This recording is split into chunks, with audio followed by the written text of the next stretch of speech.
آئیے آج چک نمبر 133 کے متعلق بات کریں۔ چک نمبر 133 بنیادی طور پر پروٹسٹنٹ قوم ہے، مگر یہاں پر رہنے والے لوگ بڑے فراخ دل اور مہمان نواز ہیں۔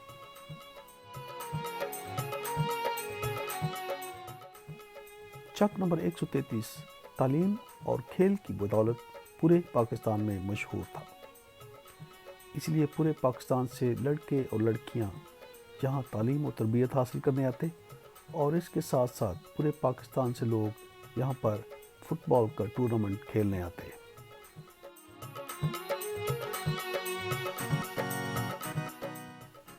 جب بشپ برٹن بولند 1960 کی دہائی میں تیتی چک تشریف لائے تو انہوں نے اپنی انتھک محنت سے یہاں پر تعلیمی اور مذہبی انسٹیٹیوشنز قائم کیے۔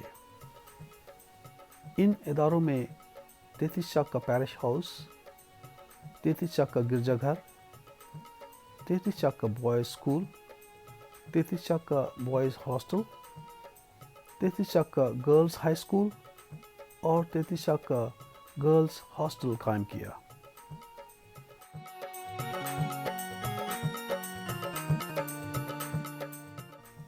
بشپ برٹن بولند سے پہلے تیتی چک میں فادر ریجنلڈ جو اٹالین ڈومینیکن تھے وہ خدمات سر انجام دے رہے تھے۔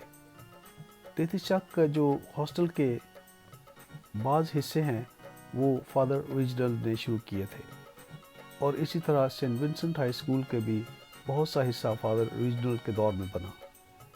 لیکن جب بشپ بولند آئے تو انہوں نے پورے پیرش میں بہت ساری ایکسٹینشن کی۔ میں جب 133 چک میں بوائز ہاسٹل میں پڑھتا تھا تو وہاں پر فادر ریجنلڈ کی تصویر فریم کی ہوئی تھی، اور وہاں پر فادر ریجنلڈ کی ڈیٹ آف برتھ اور ان کے کام کے متعلق تھوڑا سا لکھا ہوا تھا۔ بشپ برٹن بولند بتاتے ہیں کہ جب وہ 1960 کی دہائی میں تیتی چک پیرش میں گئے تو فادر ریجنلڈ ان کے ساتھ کچھ دیر رہے تاکہ بشپ بولند اس علاقہ کی تمام پیچیدگیوں کو سمجھ سکیں۔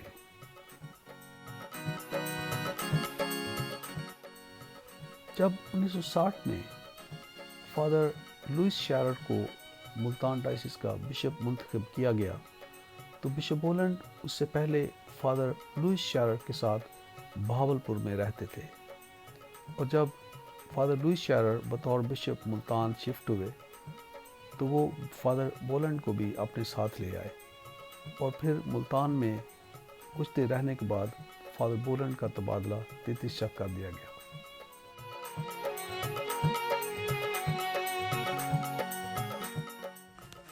تیتی چک پیرش میں بہت بڑے بڑے اساتذہ نے خدمات سر انجام دی۔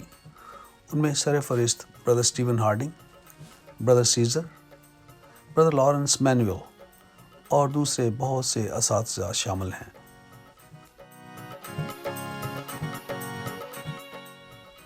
لاسال برادرز کے ساتھ لے اساتذہ نے بہت اہم کردار ادا کیا۔ ان میں فرانسس جیکب، ماسٹر ولیم جان، ماسٹر ولیم پال، ماسٹر وکٹر جان اور دوسرے بہت سے اساتذہ جنہوں نے اپنی انتھک محنت سے سینٹ ونسنٹ ہائی اسکول کو بہت کامیاب کیا۔ سینٹ ونسنٹ ہائی اسکول اور لاسال بوائز ہاسٹل سے تعلیم حاصل کرنے والے لڑکے اور لڑکیاں اب پوری دنیا میں بہت کامیاب زندگیاں بسر کر رہے ہیں۔ لاسال بوائز ہاسٹل پورے پاکستان میں اپنی مثال آپ تھا۔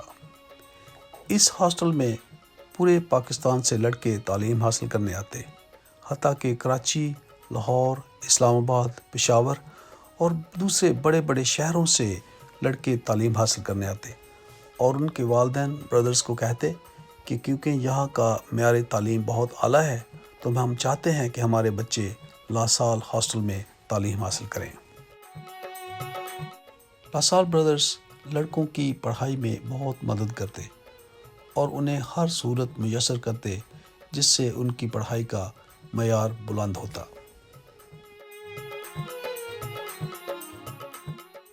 ہر سال جب لاسال ہاسٹل کے لڑکے اچھی پوزیشنز حاصل کرتے تو لاسال بردرز اور ان کے والدین بہت خوش ہوتے۔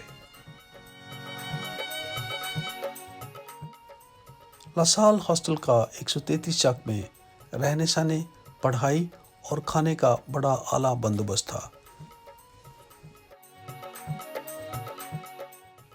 لاسال بردرز کے ساتھ ڈومینیکن فادرز بھی ان کا بہت ہاتھ بٹاتے اور ان کی بچوں کی تعلیم و تربیت میں بہت مدد کیا کرتے تھے۔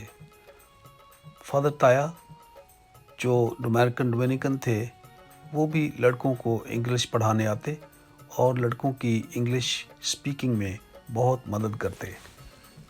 فادر تایا سے زیادہ کنسسٹنٹلی اور ڈسپلن کے ساتھ کسی بھی پریسٹ نے اتنا کام نہیں کیا جتنا فادر تایا اکیلے کام کیا کرتے تھے۔ فادر تایا بیمار تھے لیکن اس کے باوجود ان کے کاموں میں بڑی کنسسٹنسی تھی۔ فادر لوئس تایا پاک ماس کی قربانی ہر روز صبح کے وقت چڑھاتے اور اس میں بڑی شاندار حاملی دیا کرتے تھے۔ اس وقت چرچ کی ساکرستی، چرچ اور پیرش ہاؤس، یہ تمام ایریا اتنا خوبصورت تھا کہ ایسے لگتا تھا جیسے آپ امریکہ میں رہ رہے ہوں۔ فادر لوئس تایا نے چک نمبر 133 پیرش میں بہت درخت لگوائے اور انہوں نے ان درختوں کو صرف لگایا ہی نہیں بلکہ شام کے وقت وہ ان پودوں کی دیکھ بھال کرتے اور انہیں پانی دیتے اور یہ درخت دیکھتے ہی دیکھتے تناور درخت بن گئے۔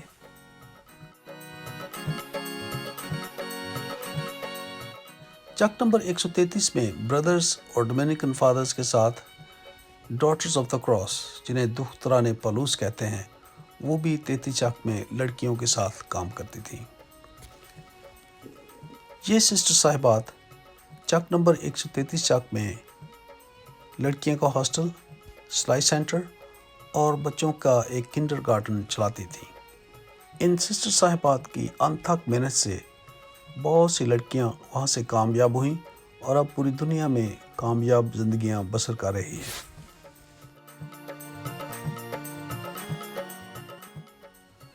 سسٹر سٹیلا، جن کا تعلق بنیادی طور پر کراچی سے تھا، وہ بھی چک نمبر 133 میں بہت عرصہ تک خدمت کرتی رہیں اور انہوں نے نوجوان لڑکوں اور لڑکیوں کے ساتھ بہت کام کیا اور ان کے دور میں چک نمبر 133 میں کوائر کا معیار بہت بلند اور اعلیٰ تھا۔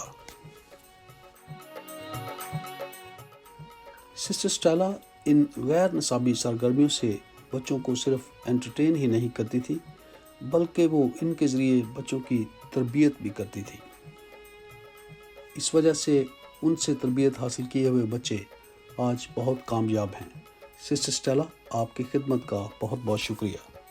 سسٹر سٹیلا اب حیات نہیں ہیں لیکن خدا ان کو ابدی آرام بخشے۔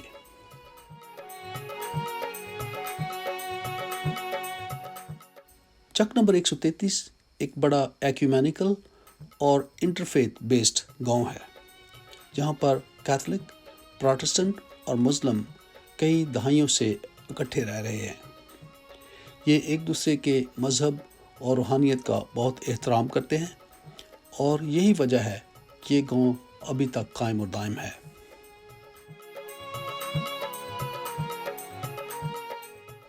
امرت نگر چک نمبر 133 نے کھیلوں کے میدان میں بہت ترقی کی۔